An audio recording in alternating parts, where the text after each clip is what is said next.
Right, gentlemen, after this excellent talk, we will have the presidential address for about 10 minutes, and thereafter you can have your favorite question answer session and ask whatever you have in your mind. On to Mr. Dhirendra.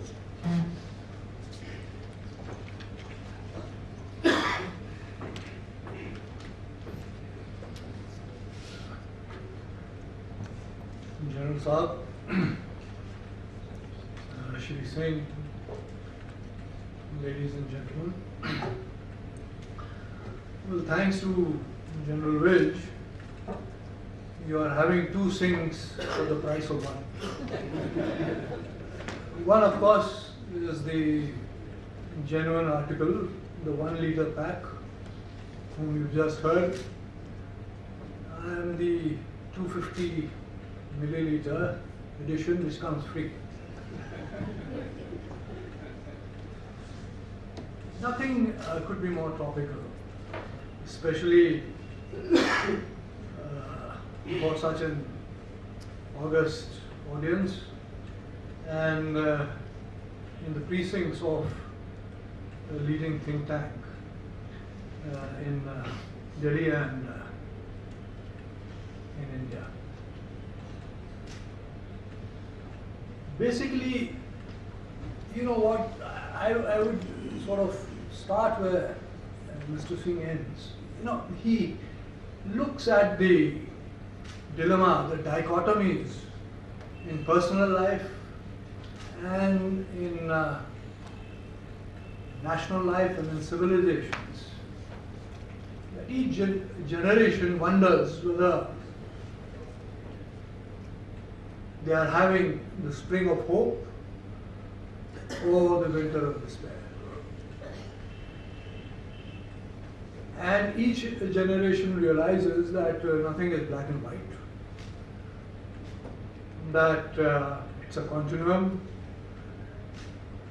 Dark clouds gather, the rain falls, the sun shines, the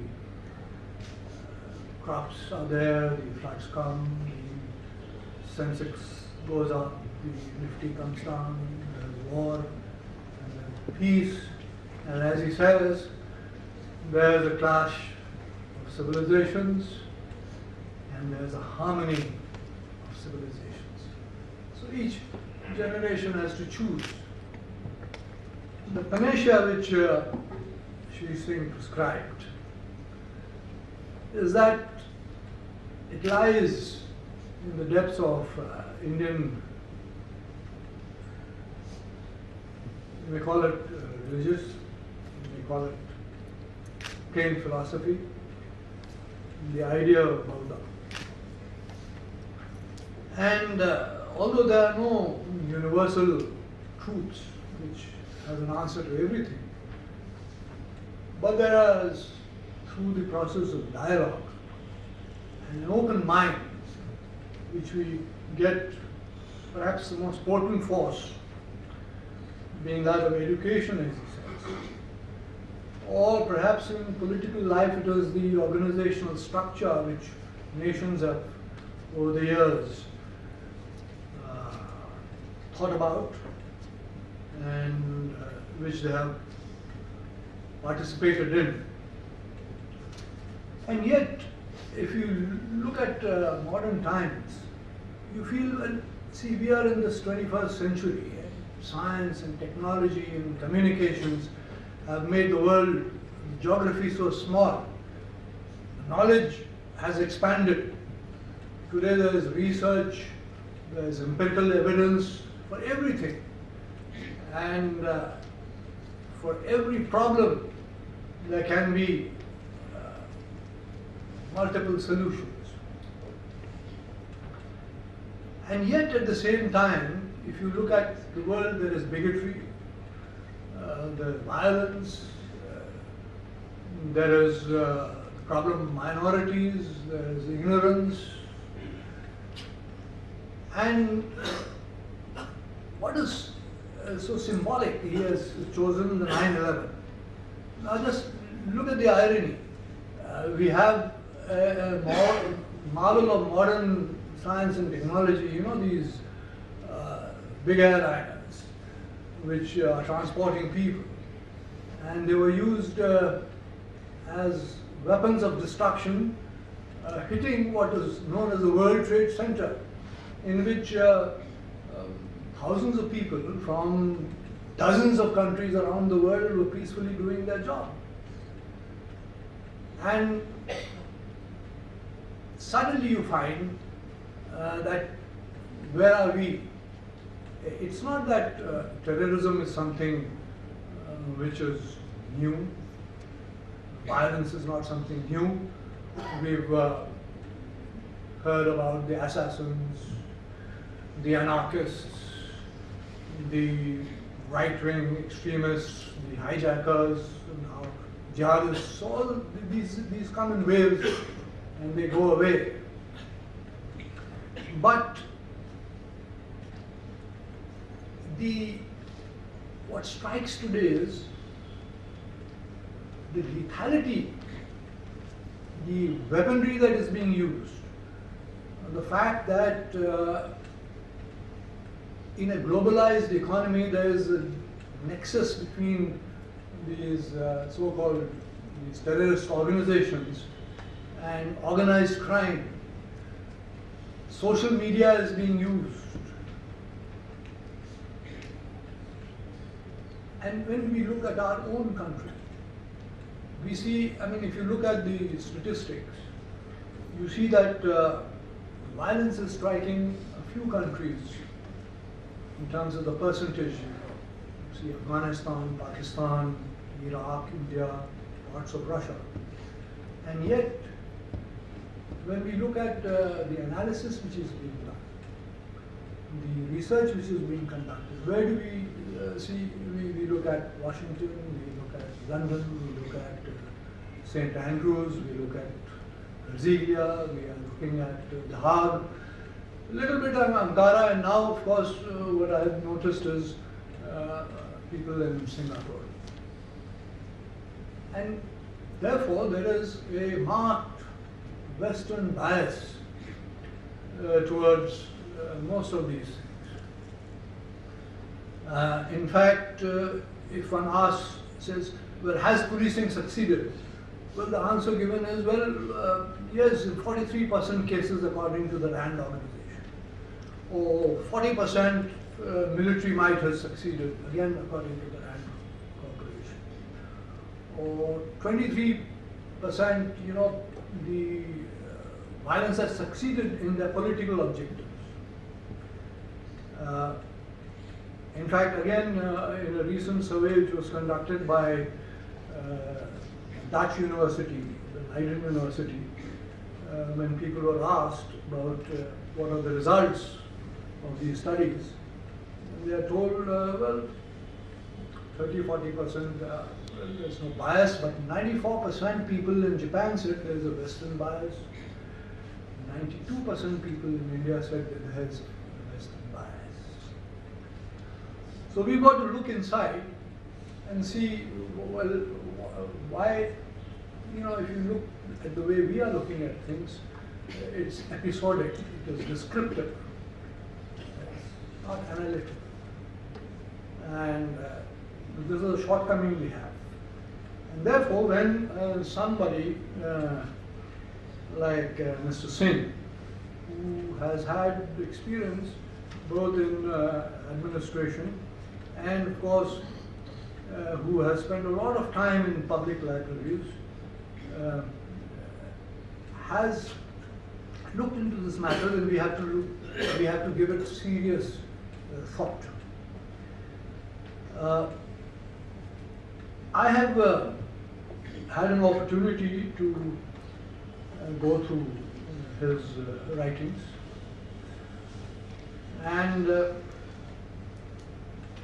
maybe he'll mention it during question hour, but what struck me was, and he has mentioned about, you know, the philosophers, the builders, the kings and others. He did mention fleetingly that, you know, ultimately, this is a matter which has to be a mass movement, a mass thinking. And therefore, what is interesting in his book was his experiences in the field, whether it is in Kerala, or whether it is in Jharkhand, or whether it is in Bengal, that it is the common man who is not so much confounded by philosophical terms and Vedic hymns, things like that, but is basic common sense which springs from the conflict that he has in his daily life, and that makes him more humane, and this is what he has touched upon, that ultimately if we are able to grasp the mind of these people, then half the battle is won. But coming back again to this whole business, this concept of Bahudha, I mean, I wonder what would have happened if Gutenberg's printing press had been available during the period of what Mr. Singh calls in his book the Axial Age, the 5th century BC, when you had, as he mentions, Confucius on one side, Indian philosophies in Greece. What would have happened there? And I am reminded of an anecdote, a story, and if you heard it, you can stop me. You know, there is this king, and he is in his darbar, and these two women come with a baby, boy or girl, and they are quarreling over this baby, and they are saying that, well, they both are claiming to be the mother, and the king has to decide. And so he asks them to give their version of it, and they keep arguing and arguing and arguing, and the king, it's impossible for the king to come to any decision. And then this beautiful maiden, she jumps into the arena, and her name is Vishaka. She is the lay disciple of Gautam Buddha. And she says, well, and she tells the king, well, no, this is something which you have to let these two women decide amongst themselves, and they should. And so they start quarreling till the child starts crying. And taking out your sword and saying that I'll cut the baby in two. I mean, it sounds very horrendous to my mind, and this is the strength. This is a story which was,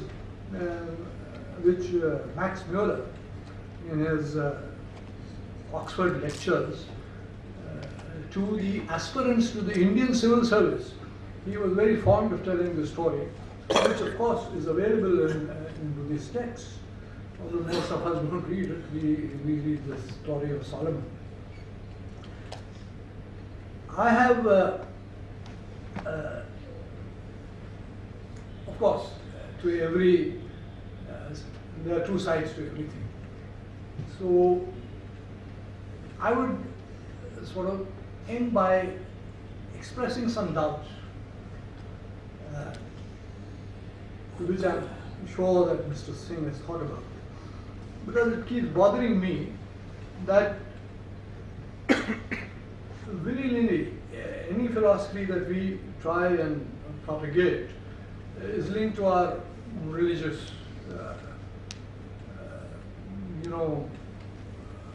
thinking and beliefs. And one reads about, scholarly texts which talk about the great differences and schism between what we will call the religions of Abraham and dharmic traditions. And at the end of it all, one says, well, look here, yes, that's all right. We understand, but it's difficult for us to accept. The reason is that, one looks at the violence which is being propagated, and much of this has overtones of, religious beliefs. Then is it what is the way that one, bridges this gap of the great divide between essentials? And the second thing is that one has to look inwards. If we are telling the world that, look here, we have a key to all the solutions, then have we used our own key? Simple thing is, people will turn around and say, well, physician, heal thyself. If one looks at the way Indian society today is projected, can we say there's no bigotry, there's no intolerance, there's no gender discrimination, there's no language problems, or you name it and we have it. So we have to look at this concept and dialogue of Bahudha in various aspects, and it is this what was built by our forefathers and by the philosophers of yore, that we have to look at modern institutions, change, adapt, adopt, bring the dialogue in a more universal fashion by using, as Mr. Singh says, the institutional frameworks, the democratic structures, which are now spreading wide and fast. And this, to my mind, can be a way out of some of the dilemmas, but then I think I will pass on the lectern again to Mr. Singh, who has been the author of this wondrous book, and which I read with great pleasure, and I read it with great pleasure. And I think we have all benefited today from his thinking and his discourse. Thank you very much.